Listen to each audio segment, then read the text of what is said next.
આબરૂ વધી જાય કે ઘટી જાય કશું આપણે લેવા રહ્યા નથી, કારણ કે બધું વ્યવસ્થિત છે. શું છે? વ્યવસ્થિત. કોના તાબામાં છે?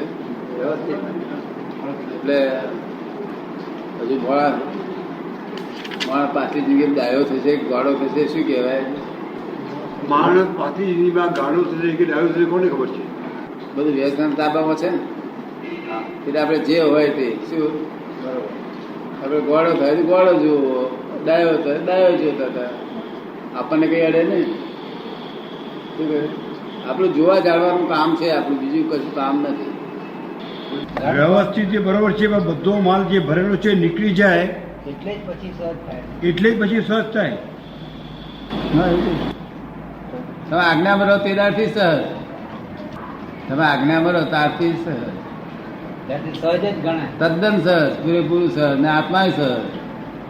આજ્ઞામાં રહો તો આજ્ઞામાં રહો તો તદ્દન સહજ. આજ્ઞામાં રહો તો નહીં તો ક્રમિક માર્ગના જ્ઞાનીઓ સહજ ના હોય. ક્રમિક માર્ગના જ્ઞાની ઠેઠ મોક્ષે જતા સુધી સહજ હોય નહીં. એ આખો દાડો મેં આ ત્યાગ કરું, આ ત્યાગ કરું, આ ત્યાગ કરું, આ ત્યાગ કરું, કડા કૂટો કડા કૂટો કડા કૂટો. અને આ તો તમે આજ્ઞામાં રહો ને, એક જ દાડો રહો ને તો એક દાડો તમે સહજ સ્વરૂપ કોને કહેવાય ખબર પડશે.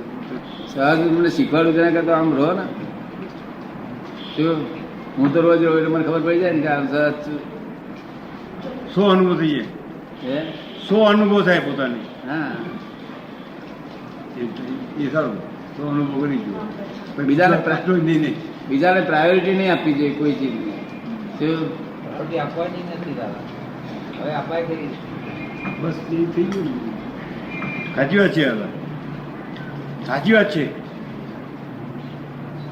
આપણે કહ્યું શું બનાવું જમવાનું, તો આપણે કહીએ કે જે ઠીક લાગે તે. તમને શું કહ્યું? તમને ઠીક લાગે તે. હા, બરાબર ને? એવું આમ પ્રાયોરિટી નહીં.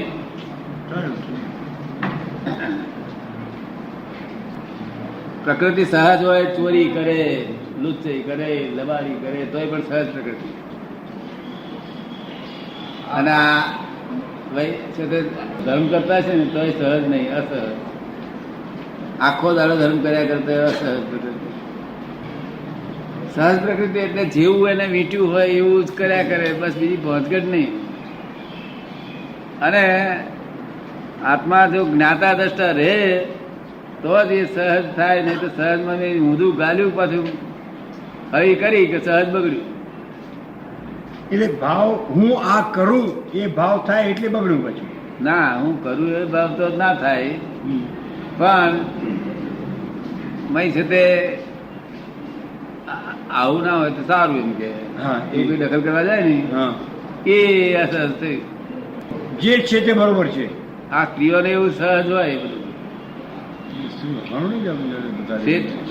શેઠની દુકાને નાદારી નીકળવાની હોય ને, શેઠની દુકાને નાદારી નીકળવાની હોય શેઠની, તો શેઠવાણી છે તે ત્યાં આગળ કોઈક આવે ને ભીક્ષું ભીક્ષું તેને હાલો આપે, બીજું આપે, ત્રીજું આપે, અને શેઠ એક ભાઈ દમડી ના આવે તે ઘડી. આ નાદારી નીકળવાની શું થઈ જશે? શેઠવાણી બધું હાલે. હા, શેઠ કહે ખરે કે આપણી દુકાન નાદારી જોવા મળે છે કે તમને કરતા નહીં આવડતું, એવું જ થાય. પણ એ તો નિરાંતે આપે, સાડી બારી બધું આપે. એની ક્યાં કમાવા શું પડે? ના, કમાવા પણ નહીં, સહજ પ્રકૃતિ. શું? અને પેલા શેઠના મનમાં હવે આપણી જુદી ખાઈ થઈ, જુદી ખાઈ થઈ, જુદી ખાઈ થઈ. શું આમને સહજ પ્રકૃતિ જેવું મેં વિચાર આવ્યો ને તેવું કઈ શેઠને વિચાર આવ્યો નહીં મનમાં કે લાઈન 2000 રૂપિયા ધર્માદા આપીએ એવું વિચાર આવે ને, તો પાછું મનમાં કે નાદારી નીકળે શું આપ્યું હવે મિલન સાહેબ ને વિચાર આવે ત્યારે ઉડાઈ જાય. મનમાં જેવા વિચાર આવે તેવું જ કરે, અને જેવી વાણી બોલે એવું જ કર્યા કરે. શું? અને એવું ના કરે તોય પણ સહજ છે. શું કહ્યું? આત્માની દખલ ના હોય. આ તો આત્માની દખલ છે એટલે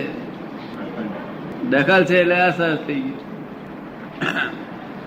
તમને ભલે જ્ઞાન આપેલું છે પણ ગાડીમાં ચડતા પેલા કઈ જગા છે ને કઈ રીત બધું સહજ લેવાય રહી ને સમજ પડી ને ન રહેવાય હે ન રહેવાય દખલ કરે આત્મામાં તોય છે તો તમે આ જ્ઞાનમાં આજ્ઞામાં રહો તો સહજ પ્રકૃતિ છે ગમે તે હોય છે ભાઈ પછી ગમે તે છે ને બહુ ગાળો પડતી છે લોકોને તોય સહજ છે મારકણી ગાયનું નામ ના દઈએ ને મારે તોય સહજ પ્રગતિ ગાયનું નામ દઈએ છતાં ના મારે તે સહજ પ્રગતિ કે કોઈ ગાય સીધી હોય તે ખેતર કોઈ દેખાય તો ભાઈ પહેરે જ નહીં અને કોઈ ગાય ખાઈ જાય એ બેવ સહજ પ્રગતિ ખાઈ જાય છે તે સહજ પેલી પ્રકૃતિ આની આ પ્રકૃતિ ધર્મમાં એવું નથી કે આમ ના હોવું જોઈએ કે આમ હોવું જોઈએ એવું ના હોય એવું ના હોય જેની જે પ્રકૃતિ છે જેવું ઉદય આવે એવું બબડો ભર્યા કરે મેં દખલ ના કરે